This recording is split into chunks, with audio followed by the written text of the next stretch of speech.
Totalmente, de hecho por eso siempre te agradezco que estén en contacto con nosotros, porque son nuestra manera de acercarnos a a la población, a la comunidad y poder hablar e informar, ¿no? Que es lo que siempre queremos, eh, de ir pasando a a la población información necesaria con respecto a esta enfermedad y que se le vayan, vamos derribando mitos y trabajando en los miedos que genera esto, ¿no? Sí, y este año quisimos también tocar este punto que acabas de mencionar, porque, bueno, poniéndose en el lugar de todos los pacientes que reciben un diagnóstico de cáncer, que sabemos que no es una noticia que nadie espera, habitualmente genera incluso mucho temor al principio, mucha ansiedad, y a partir de ahí también tal vez lleva a que el paciente navegue en internet, charle con otras personas y a veces le llega desinformaciones o mala información y eso genera que,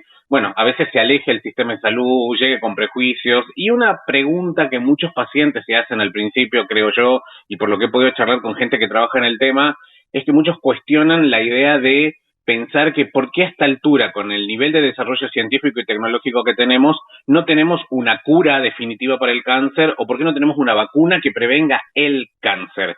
Pero en Claro. materia real y concreta, ¿esto podría ser posible pensar en algún momento tener una solución definitiva? Mira, en realidad es espectacular tu pregunta, es amplia, pero voy a tratar por ahí de ordenar un poco con respecto a lo que es todas las tecnologías que vamos adquiriendo ahora. Primero, aclarar que sí se cura el cáncer en un gran porcentaje número, que siempre lo hablamos en nuestras charlas, en un porcentaje mayor a la mitad, pero con la cirugía. Es decir, la cirugía sigue siendo la herramienta curativa en el cáncer.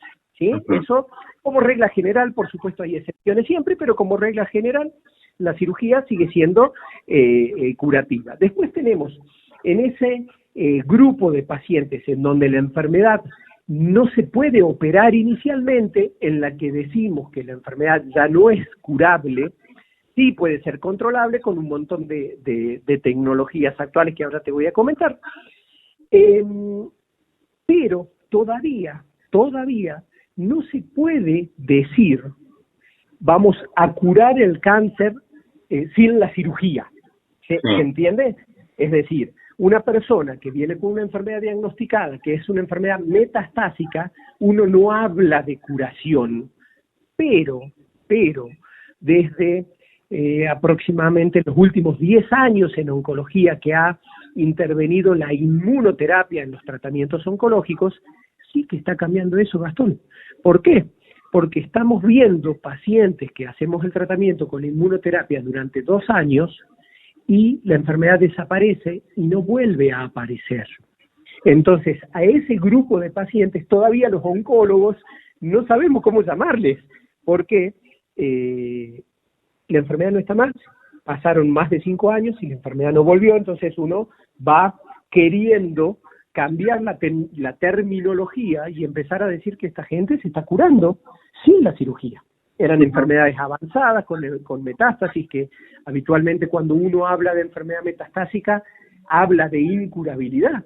Hablamos de control, hablamos de calidad de vida, hablamos de un montón de cosas que conseguimos, pero hoy en día estamos viendo con estos tratamientos nuevos estas posibilidades de, no sé si llamarla curación, como te digo, nos tiene a los oncólogos que estamos utilizando mucha inmunoterapia ahora, todavía sorprendidos por las respuestas que vamos viendo y por pacientes que hace no más de 5 años no se podían curar y hoy están sin enfermedad.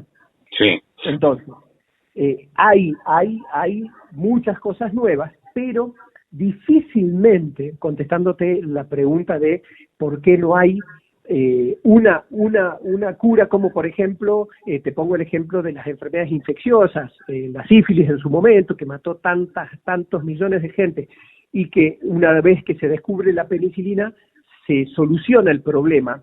Bueno, esto no pasa en estas enfermedades partiendo de la base de que estamos hablando de una enfermedad genética.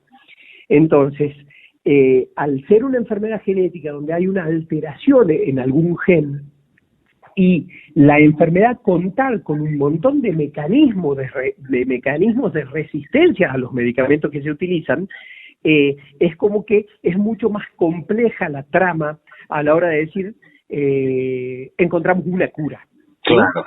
La respuesta a tu pregunta sería, sí se va a ir encontrando, pero no de una manera categórica de una sola vez, va a ir siendo gradual. De hecho, en los últimos 20 años se ha avanzado muchísimo más que en los últimos 200 en oncología. Sí. Y se van encontrando cosas y vamos consiguiendo un montón de resultados favorables con nuevos tratamientos, pero claro, no es como decir hay una vacuna, ¿sí? Se va a descubrir una vacuna para el cáncer y se va a solucionar de esa manera. Eso no creo que pueda pasar nunca, fundamentalmente porque las alteraciones genéticas, que son la causa de la enfermedad maligna, están por muchos lugares, me refiero a todas las células y en cada uno de los genes.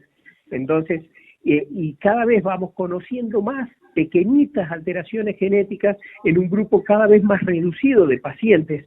Te pongo el ejemplo del cáncer de pulmón, que vamos descubriendo mutaciones de un gen que se llama factor de crecimiento epidérmico, otra fusión que se llama LK, otra fusión que se llama ROS1. La ROS1 está en alrededor del 1% de los casos, pero si está presente, nos permite hacer un tratamiento dirigido que tiene altísimas chances de éxito, no de curación en esos casos, pero con la inmunoterapia, como te digo, sí que hemos conseguido y todavía lo que está pasando es que está cambiando la definición.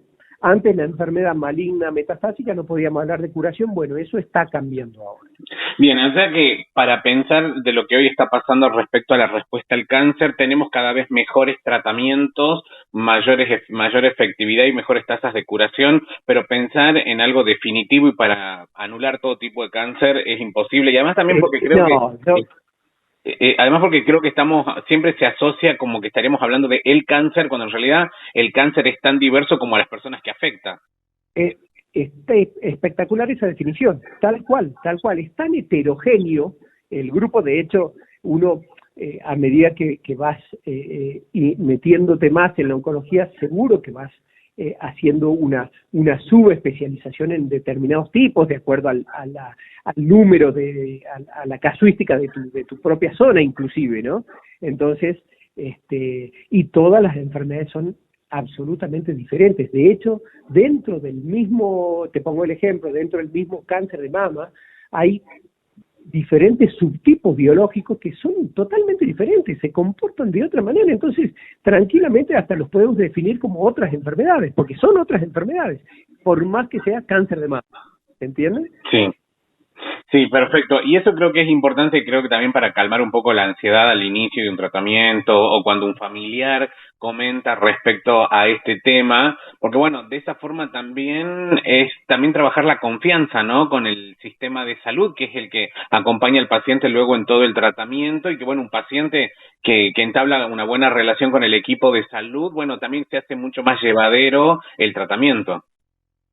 Pero sin dudas, Gastón, sin dudas, porque justamente el acercar, bueno, y esta manera que nosotros tenemos, que vos tenés con nosotros justamente de acercarnos a la población y acercar información a la población, ayuda muchísimo justamente para que no pase esto de seguir con los miedos a la enfermedad maligna y consultar tarde y no ir por miedo a las toxicidades de los tratamientos o porque por desconocimiento, ¿no es cierto? Siempre digo que el ir conociendo va calmando las ansiedades y va haciendo que todos nos tranquilicemos más siempre desde el conocimiento. En cambio, ya partir desde el no conocer siempre va a ser más conflictivo y más complicado todo, ¿no?